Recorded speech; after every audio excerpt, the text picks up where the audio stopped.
नमस्कार दोस्तों, अगर आप हमारे चैनल में नए हैं तो चैनल को सब्सक्राइब जरूर कर दीजिएगा। जय श्री महाकाल। दोस्तों, आपसे अनुरोध है कि वीडियो पूरा देखिएगा क्योंकि अधूरा ज्ञान बहुत ही खतरनाक होता है। और चैनल को सब्सक्राइब जरूर कर दीजिएगा क्योंकि आपका एक सब्सक्राइबर हमारे लिए बहुमूल्य है। इस कहानी के माध्यम से आप जान जाइएगा कि औरत एक पहेली है। कोई भी औरत स्वयं को बचाने के लिए किसी भी हद तक गुजर सकती है।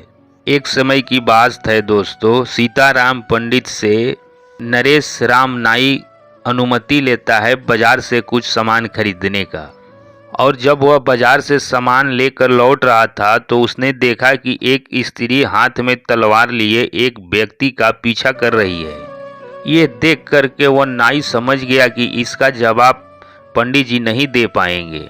ये सोचते हुए वह नाई पंडित जी के पास आ जाता है। पंडित जी भोजन बनाते हैं और जब रात को भोजन कर लेते हैं दोनों, तब वह नाई बोलता है, महाराज मैंने आज बाजार में देखा एक स्त्री हाथ में तलवार लिए अपने पति का पीछा कर रही है। इसका क्या मतलब है? इसका जवाब दीजिए महाराज। तब पंडित जी कहते हैं कि पहले तुम मेरा हुक्का भर करके लाओ, उसके बाद मैं तुम्हारे जवाब का उत्तर दूंगा। उसके बाद पंडित जी जी भर के हुक्का मारते हैं और उसके बाद बोलते हैं, मैं तुम्हें उसका रहस्य बताता हूँ, सुनो। हे सुखराम नाई, गंगा के तट पर एक व्यापारी रहता था जिसका नाम था शिवदत्त। शिवदत्त के पिता ने कुछ बरस पहले अपने मित्र रांची निवासी से अपने पुत्र का विवाह कर दिया था और उसकी पत्नी नेहावती बहुत ही सुंदर और खूबसूरत औरत थी। उसके पिता ने उसकी शादी में बहुत ही दान और दहेज दिया था। इस कारण उसके घर में आने पर सब ने उसका बहुत ही इज्जत और सत्कार किया। वह सबसे प्यारी बहू बन गई। शिवदत्त भी अपनी पत्नी से बहुत प्यार करता था और उसकी हर इच्छा पूरी करने के लिए सदैव ही तैयार रहता था। एक बार संयोग से शिवदत्त जब गंगा में नौका में घूम रहे थे तो उनकी नौका भंवर में फंस गई। शिवदत्त ने उन्हें बहुत बचाने की कोशिश की लेकिन वह दोनों ही गंगा की लहरों में समा गए। शिवदत्त ने उनकी बहुत ही खोज करवाई लेकिन उनका कोई पता नहीं चला। कुछ समय पश्चात शिवदत्त ने अपने माता पिता का क्रियाक्रम करवा दिया। माता पिता के मृत्यु के बाद बिजनेस का सारा भार शिवदत्त के कंधों पर ही आ गया। अब बिजनेस में शिवदत्त इतना व्यस्त हो गया कि उसके पास टाइम ही नहीं रहता था। ये बात उसकी पत्नी को पसंद नहीं आती थी। वह सोचती थी कि पहले रोज हम दोनों मिलते थे और अब तो मिलते ही नहीं हैं।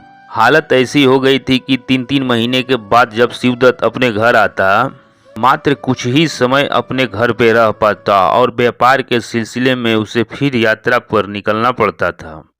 उसकी पत्नी रोज उसका इंतजार करती और मन मारकर बाद में सो जाती। पंडित जी कहते हैं उस नाई से कि उसकी पत्नी अभी जवान थी, उसकी कुछ इच्छाएं भी थी। पति का साथ पाने का इच्छा उसके मन में हर समय मौजूद रहती थी। जब वह अत्यधिक व्याकुल रहने लगी तो उसे अपनी काम वासना सताने लगी। संयोग से एक दिन चूड़ी बेचने वाला उसके यहाँ आया। वह चूड़ी बेचने वाला युवक अभी जवान था और सुंदर था।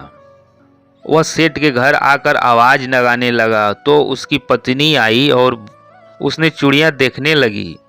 तो वह युवक बोला, सेठ जी की आप पत्नी हैं, कौन सी चूड़ियाँ मैं आपको दी? तब वो सेठ की पत्नी बोलती है, तुम्हें जो भी पसंद हो दे दो। तब वह पंडित जी बोलते हैं, उन दोनों के बीच प्रेम संबंध हो जाता है। ये एक अलग कहानी है लेकिन तुम इतना जान लो कि उस स्त्री ने उस युवक को अपना पति का ही बना लिया और उसी से अपनी वासना की पूर्ति करने लगी। पर पुरुष का साथ पाकर अब उसके स्वभाव में परिवर्तन नजर आने लगा। पति का साथ पाने के लिए तरसती वह स्त्री अब फूल की तरह खिल गई। जब वह युवक हर रोज चूड़ी पहनाने के बहाने उसके घर को चक्कर लगाने लगा तो अगल बगल में रहने वाले पड़ोसियों को उस पर संदेह हो गया और धीरे धीरे यह बात फैलने लगी कि शिवदत्त की पत्नी और उस युवक के बीच अवैध संबंध है। कुछ समय पश्चात शिवदत्त अपने घर लौटा और अपनी पत्नी को देने के लिए ढेर सारा उपहार लेकर आया था, लेकिन उसकी पत्नी ने उन उपहारों की तरफ देखा तक नहीं। दिन भर अपने पति से गुस्सा करती रही और रात को भी अपने पति से गुस्सा वाला ही व्यवहार किया। ये देखकर शिवदत्त को संदेह हो गया कि कहीं मेरी अनुपस्थिति में मेरी पत्नी का किसी पर पुरुष के साथ संबंध तो नहीं हो गया है। लेकिन शिवदत्त ने कुछ नहीं बोला और अपने पत्नी के प्रति पहले जैसा ही व्यवहार बनाए रखा। कुछ हफ्तों तक घर में रहने के बाद शिवदत्त ने अपनी पत्नी से कहा, प्रिय, मुझे इस बात का अफसोस है कि मैं तुम्हें अपना अब समय नहीं दे पाता हूँ, पर करूँ भी तो क्या, व्यापार के सिलसिले में बाहर जाना ही पड़ता है। और शिवदत्त ने कहा कि मैं 1 हफ्ते के लिए बाहर जा रहा हूँ। और ये कहकर वह निकल गया, लेकिन वह बाहर नहीं गया, अपने मित्र के यहाँ ही सारा दिन बिता दिया और रात में अपने मकान के पास जा पहुंचा।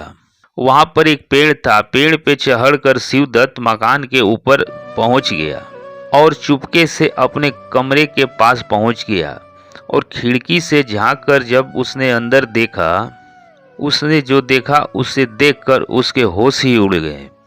अंदर उसकी पत्नी उस युवक के बाहों में थी और दोनों वासना में डूबे हुए थे। इधर शिवदत्त देखकर किसी तरह अपने आप को संयम बनाए रखा। जब वासना शांत हो गया तब वह उसकी स्त्री बोली कि तुम रोज रात को यहाँ आ जाया करो। मेरा पति 1 हफ्ते के लिए बाहर रहेंगे ऐसा कहकर गए हैं, किंतु मैं जानती हूँ कि वह 3 हफ्ते से पहले आने वाले नहीं हैं। तब वह युवक बोला, देखिए सेठानी, मेरे लिए रोज यहाँ आना बहुत मुश्किल है। मोहल्ले के लोग मुझ पर संदेह करने लगे हैं। हम लोगों के लिए यही उचित है कि या तो हम अपने संबंधों को समाप्त कर दें या फिर कहकर वह युवक रुक गया। तब वह स्त्री बोली, क्या? तब वह युवक बोलता है, या फिर तुम्हारा पति हमारे मार्ग से सदा के लिए हट जाए, इससे बढ़िया उपाय कोई और नहीं होगा। शिवदत्त ये बात सुनकर सोचने लगा कि ये अगर मुझे मारे इससे पहले मैं ही इन दोनों को क्यों न समाप्त कर दूं। ऐसा विचार करके वह पेड़ से नीचे उतरा और एक तेज धार वाला खंजर लेकर और अपने मकान पे पहुंच गया और पेड़ के रास्ते ही उसने फिर से अपने मकान पे चढ़ा और अपने तलवार की नोक से दरवाजा खोलकर उस सोते हुए युवक की गर्दन को काट डाली और दबे पांव अपने कमरे से बाहर निकल आया। सुबह जब उसकी पत्नी का नींद टूटा तो उसने देखा कि उसका प्रेमी का सर कटा हुआ है और वह मृत है। ये देखकर वह घबरा गई और सोचने लगी कि अगर लाश उसके घर से बरामद हुई तो वह निश्चय ही हत्या की भागी होगी और इसका अर्थ होगा कि उसे फांसी की सजा मिलेगी। ये सोचकर उसने उस लाश से पीछा छुड़ाने का उपाय सोचा और उस लाश के कई टुकड़े कर कर उसे बोरा में बंद कर दिया और गंगा स्नान करने के बहाने उस बोरे को ले जाकर के माँ गंगा में डाल दिया। शिवदत्त उस पेड़ पे बैठकर ये सारा खेल देख रहा था। ये देखकर उसके आंखों में चमक आ गई और उसने सोचा कि मैंने अपने एक प्रतिबंधी से तो साथ छुड़ा लिया, अब मेरी पत्नी की बारी है। अब योजना अनुसार सीताराम अपने घर लौटता है और अपनी पत्नी को छोटे मोटे गिफ्ट को देता है। खाना पीना खाने के बाद जब दोनों वार्तालाप कर रहे थे तो पत्नी ने कहा, इस बार लगता है कि आप मेरे लिए बहुत सारा उपहार लेकर आए हैं। तब उसका पति बोला, हाँ, लेकिन जल्दीबाजी में मैंने सारा उपहार दरवाजे के पास ही छोड़ दिया है। तुम ऐसा करो, एक एक करके सारे उपहार अपने कमरे में लेकर आओ और बोरियां खोलकर उन्हें व्यवस्थित ढंग से सजा कर रख दो। उसकी पत्नी गई बाहर और बोरा उठाया, लेकिन वो बोरी उठी नहीं। तब उसकी पत्नी बोली, बोरी बहुत भारी है। ये बात सुनकर शिवदत्त के मुंह से निकल गया, ये बोरी उस युवक के लाश से तो ज्यादा भारी नहीं है जिसे तुम सुबह उठाकर गंगा नदी में बहा कर आई हो। ये सुनकर उसकी पत्नी समझ गई कि उसका सारा राज पता चल गया है। उसका पति ने उसका प्रेमालाप उस युवक के साथ अपनी आंखों से देख लिया है। अब अवश्य ही मुझे दंड दिवाए बिना नहीं मानेगा। इससे पहले कि ये राजा के पास सूचना पहुंचाए, मुझे ही इसे समाप्त कर देना चाहिए। ऐसा विचार करके वह स्त्री नीचे कक्ष में भागी जहां तलवार रखी हुई थी और उस तलवार को म्यान से निकालकर शिवदत्त को मारने की ओर दौड़ पड़ी। अपनी पत्नी को साक्षात काली बना देख शिवदत्त अपना प्राण बचाने के लिए वहां से भाग गया। अब परिस्थिति ऐसी हो गई कि जान बचाने के लिए शिवदत्त आगे आगे भाग रहा था और उसकी पत्नी तलवार लिए उसे मारने के लिए उसके पीछे पीछे चल रही थी। तब पंडित जी उस नाई से बोले कि जो तुमने दृश्य देख के आया था ना, वह दृश्य उसी समय का था। अब बता तेरी जिज्ञासा शांत हुई या नहीं। तब नाई कहता है, पंडित जी मेरी जिज्ञासा शांत हो गई और मेरे प्रश्न का जवाब मिल गया। तो दोस्तों, अगर आपको ये वीडियो अच्छी लगी हो तो चैनल को सब्सक्राइब, वीडियो को लाइक जरूर कीजिएगा और शेयर करना मत भूलिएगा और लाइक भी कर दीजिएगा। मिलेंगे अपने नए वीडियो में, तब तक के लिए नमस्कार।